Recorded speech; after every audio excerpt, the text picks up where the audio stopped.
Hello, today is a short video, but it is happening. It is all going down. It is time to talk about inciting incidents. Inciting incidents are the start of your story proper that happen after all of that introduction stuff happens. And why does Fado always want to be down here when I'm recording? I don't know. Dogs, right? Anyways, what was I saying? Your inciting incident is going to be the first major plot turn of your work within a story, most likely, unless you write backwards. In my talk about story structure, I gave the example of the "you're a wizard, Harry" moment, and that's what I mean by a plot turn. It fundamentally changes things. Like, your inciting incident is where a fundamental shift happens. Let's break it down in terms of the lace plotting method, like what kind of inciting incidents you'd be looking at. So, for a location story, it's when your character is forced to leave square one. In an answer story, it's when a major question gets asked. A character story, it's when the character becomes uncomfortable with their current self enough to go and seek change now. And in an event story, it's an event. It's where the big event happens.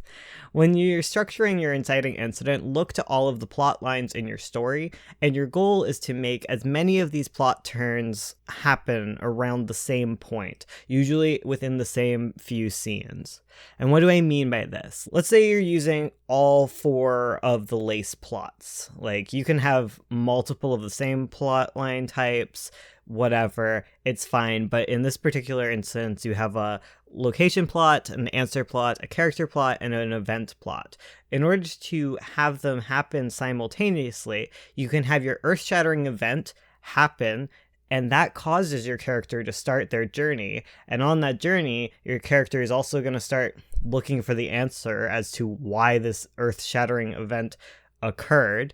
And then this is also going to push your character out of their comfort zone and cause them to doubt their lot in life, which brings us into our character arc. All of these plot lines spring from the same point.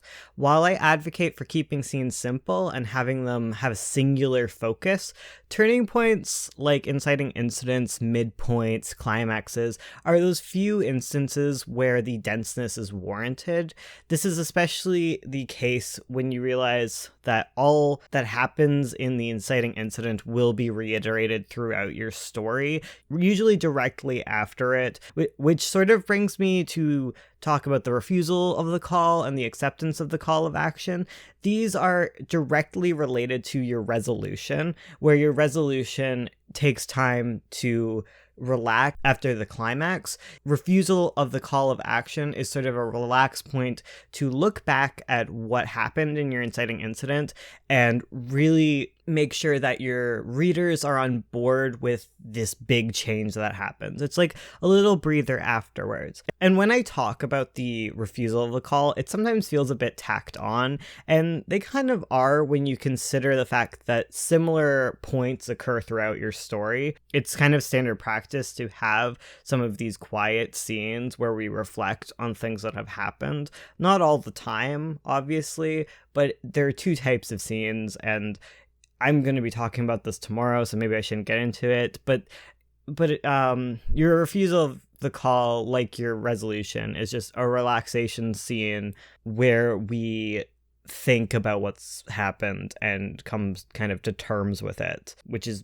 very well explained by the refusal of the call, where you're like, I don't know about this, and then the acceptance where you're like, okay, let's start. It's just good practice, because you don't want to run head first into your story, because sometimes that's very disorienting. In fact, it should be disorienting. Your turning point is a turning point for a reason. Like, turning points come with a whole new normal, and if they don't, then your turning point is probably not turning your plot enough. Inciting incidents should be a bit disorienting if done correctly. Like, your character doesn't have to learn that they're a wizard in order for this to happen.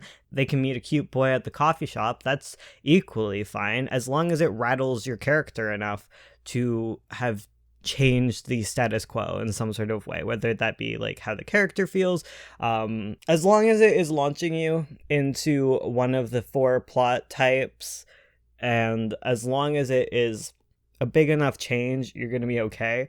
But make sure you're changing things. Don't be afraid to rattle stuff up. I sometimes get that way. I'm dealing with a plot that I've done that in, where I never added an inciting incident, and I'm kind of like, oh wow, this character's boring. Oh, their plot never started, and everyone else is starting now, and heck, wow, I better go fix that, sort of thing. Like, just think about what shifts make sense for your character, what brings you closer to your end goal, and you should be good as far as inciting incidents go. I thought it was a good idea to just address them up front, though, because they are a pretty big part of your story, and learning how to do them is very important.